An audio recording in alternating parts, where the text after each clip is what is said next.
Welcome to the Mind Body Mountain podcast.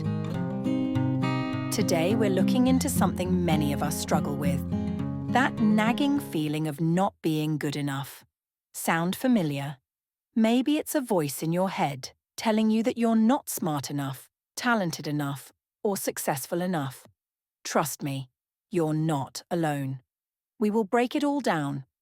Why you feel this way, where it comes from, and most importantly, what you can do about it. By the end of this episode, I hope you'll feel lighter and more empowered, ready to challenge those thoughts and start embracing your worth, just as you are. This topic is personal for me because I've had to face both sides of the good enough story.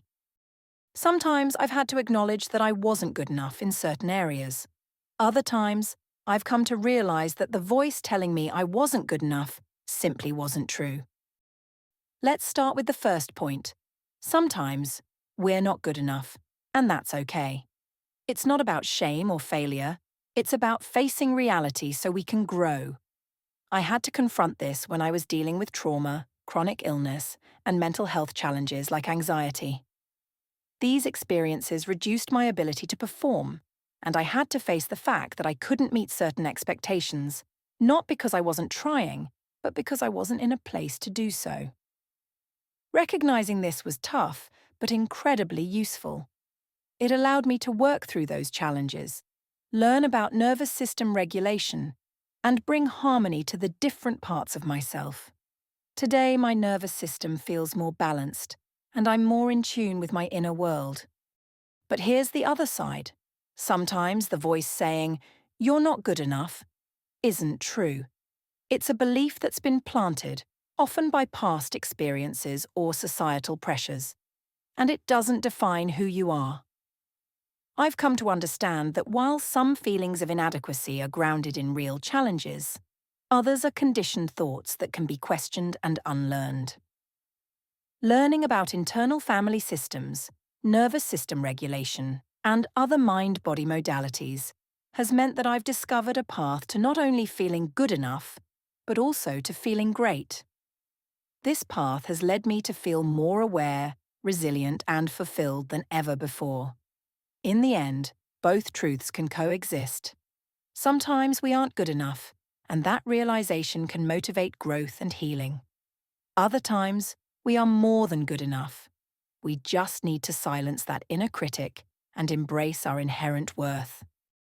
The surprising truth is that the belief I'm not good enough oftentimes didn't start with you. It's not who you are, it's something you learned.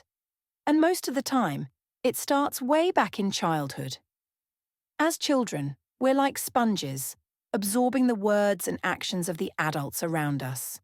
Maybe you had well-meaning parents or teachers who often pointed out your mistakes more than your successes, not because they wanted to hurt you, but because they wanted you to learn and achieve.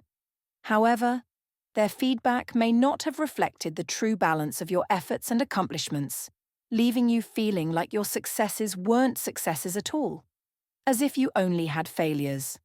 Those moments plant a seed, and without even realizing it, we start to believe that we're falling short. It's not just one moment either. It's repeated experiences that shape the way we see ourselves. Before long, that thought, "I'm not good enough," feels like fact. As we grow up, that belief doesn't magically disappear. In fact, the world around us often reinforces it. Social media is a big culprit. We're constantly bombarded with other people's highlight reels, and it's easy to forget that they're just showing us the best moments, not the whole picture. Perfectionism adds to the mix too. It tells us we need to do everything flawlessly, or it doesn't count. Comparison becomes second nature. And then there's that fear of judgment, of not being liked, approved of, or accepted. But here's the thing. None of this is the absolute truth. They're just thoughts, and thoughts aren't facts. Yet thoughts do carry power. They make us feel whether they're accurate or not, whether they've been catastrophized or not. Recognizing this gives us the chance to question them and reshape our emotional responses. I want you to remember these reminders, or any that resonate, every day. Pick one or two and put them into practice daily. Every time you have a thought, notice it and realize what you are doing. This self-awareness is the work that will bring you closer to healing. Think of it as a workout for your brain. One day of effort will not amount to much, but doing this consistently, as often as you can, will lead to profound changes over time. And that's indisputable. Let's talk about how you can start shifting these beliefs.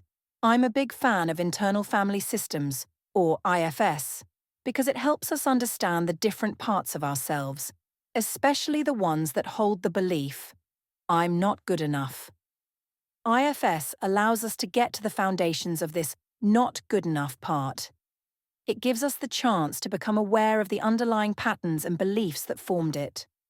With time, IFS offers a way to gently update that coding, to replace outdated harmful beliefs with ones that serve us better. You might have a perfectionist part or an inner critic that's loud and demanding. These parts often act as protectors trying to shield a vulnerable part of you, the I'm not good enough exile.